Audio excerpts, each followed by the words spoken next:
I'm comparing the Kirkland signature golf ball to the PXG Xtreme golf ball. There we go. I've hit that very hard. Still not getting above a certain number.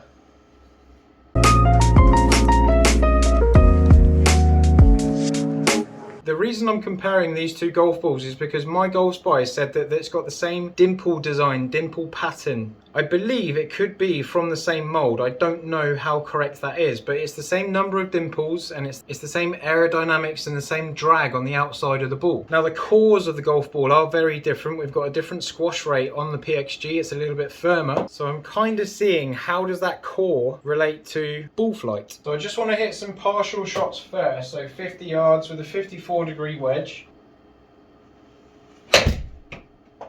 Just see how they fly, how they spin, good carry, stopped fairly quickly. That was the Kirkland. So I'm going to get 3 shots with the Kirkland.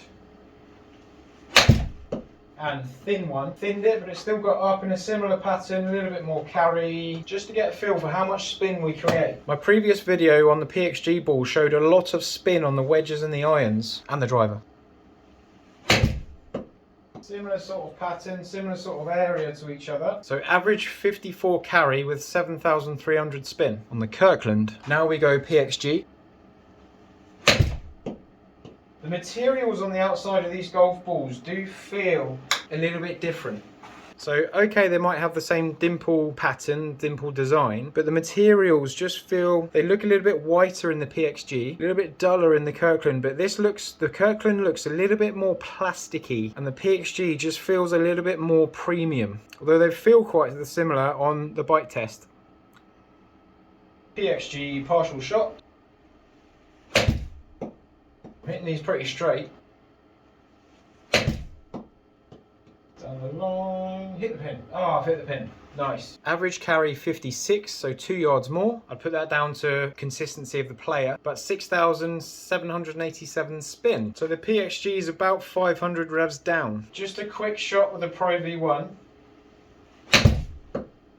7,700 spin. But I did hit it a little bit harder. So it is kind of relative to how much pace you put into the ball, which is why the carry consistency is relevant. Okay, full wedge. This is the Kirkland golf ball and I've got the pin at 120.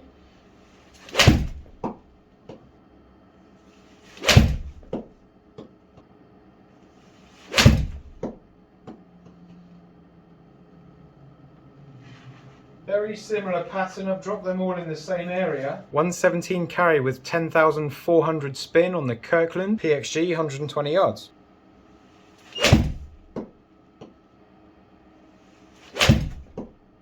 That strike was a little bit scrappy.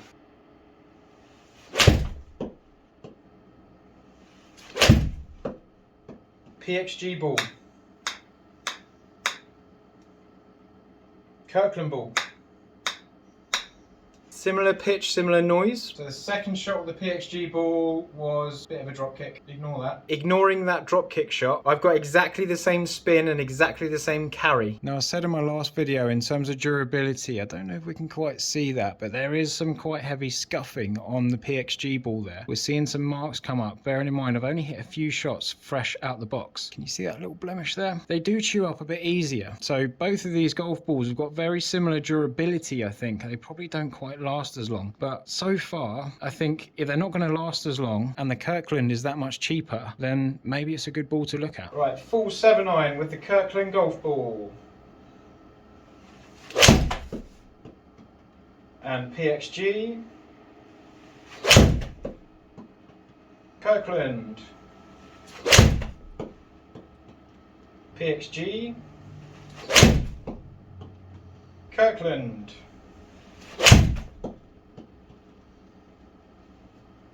All in the same area, which is nice. PXG. And because I drop kicked one of the PXGs, here's one for luck.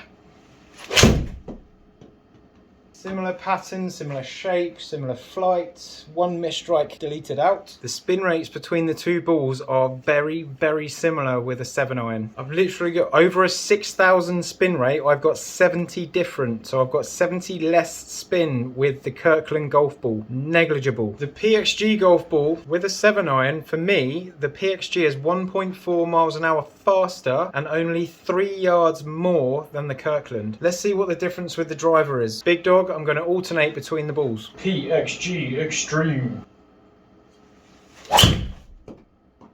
Nice little draw. 160 ball speed with 288 carry and 1600 spin. 315. Nice. See if I can put a similar swing on the Kirkland. Just a little bit more draw. 152 ball speed with 1700 spin. Similar spin, less speed. Could have been a little bit of strike. PXG.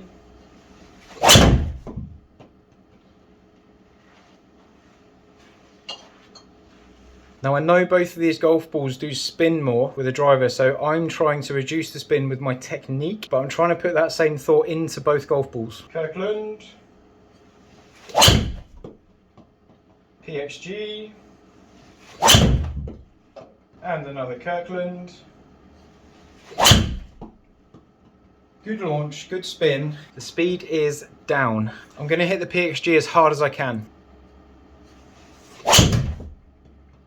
166 ball speed, a little bit of a draw, 287 carry, 2,500 spin, which is okay for 310. Kirkland ball as hard as I can.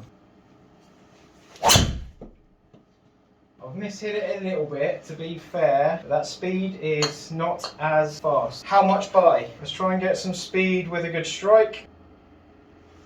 There we go. I've hit that very hard. Still not getting above a certain number.